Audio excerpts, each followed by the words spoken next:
Thank you very much. I'm happy to be your brother and brothers of many of yours here. It's a very great and significant to open this year with a meeting for Afghanistan.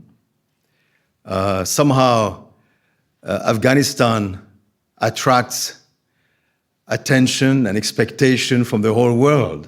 Whenever you speak about Afghanistan, the whole world is moving because the whole world was involved in Afghanistan for good or bad, but somehow was involved. So that's part of it, the history of Afghanistan, but also, I'm sure, and I can see that more as we meet, the spirit of the people of Afghanistan that somehow gives such, power, I think, and hopefully the power of peace after the power of war. And that's what we hope for this 2024 year. And we are very happy to start to initiate with Reza in France. We've met, as Patrick has mentioned, already since just last year and year ago, and many activities. And now many more, Mrs. Ambassador and others today. We had the meeting this morning and discussed our future cooperation. You've heard already about UPF. There's much more, maybe just say a few more words because you already understand the depth of the breadth of our organization. Actually, UPF was created in 2005, but on the foundation of many years of, on one side, interreligious work, and on the other side, international, intercultural work with political leaders, with all kinds of leaders from around the world. It's decades of work, and UPF is the culmination of this work. And why bringing together all these people, particularly religious leaders and political leaders? Because you need to bring peace in a nation by harmonizing politics and spiritual values. Otherwise, it doesn't work. And particularly, you mentioned about, Afghanistan and the role of religion, and sometimes religions actually, unfortunately, are the cause of many wars. And we can see today, we were talking just before, so many conflicts today around the world. And not only in Afghanistan, but of course here closer to us in Ukraine, in Gaza, and so many other places. And many of these conflicts have a religious element. We cannot say less than that. And so that's why it's so important to try to solve this. And when we began this new century, I believe our founder, who was a man of great intuition and sense of the future, our founder gave a speech in 2000 at the turn of the century at the United Nations building in New York, with many top-level VIPs around him. And then he proposed, he said, we have to make a new UN. We have to renovate the UN, because if we think about the UN's work in the past 50 years in the 20th century, it's done great things, but not enough. And obviously now today we can see the UN is not able to really prevent the wars. And so that's why he said, this is a time when we need a complement to the Security Council, working with political leaders whose main focus is often their own self-interest, their country's self-interest. So we need to bring into the UN some people who can have the value of the global world. We are in the globalization era. We need a committee of people who can think globally. This should be religious leaders, education leaders, cultural leaders who represent different religions. Each religion, big or small, should be represented. And they should work together like the mind and body.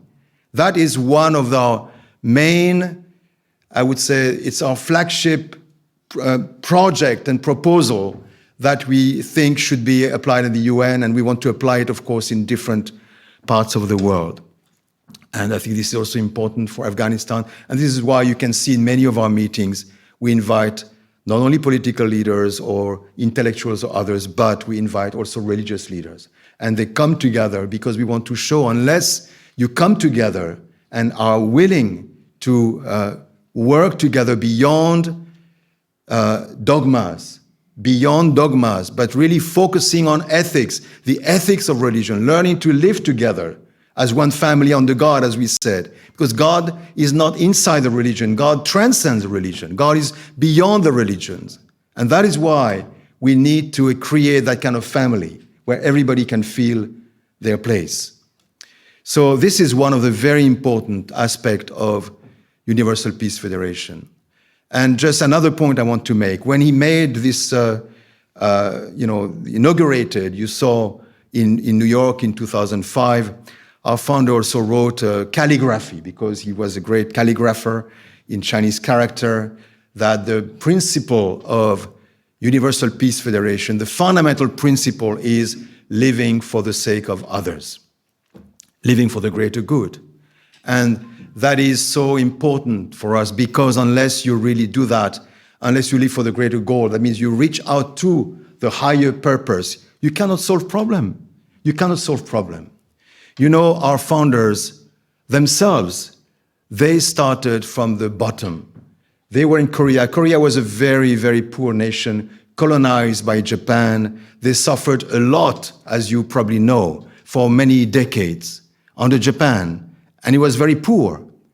But both our founders were born in what is North Korea today. It was not North Korea at that time. It's the northern part of Korea. Because of the war, they had to leave. They had to actually take refuge. They were refugees to the south. They escaped. Our founder, Reverend Moon himself, went 6 times to jail, 6 times in his life, by the North Koreans, by the Japanese, by the South Koreans. Even in America, he was misunderstood. So, they went through the course of refugees. And we talk about refugees, and many of you are refugees here. And they had a life of refugees. And I understand you can identify with his life, because from that kind of life, he built up a worldwide movement.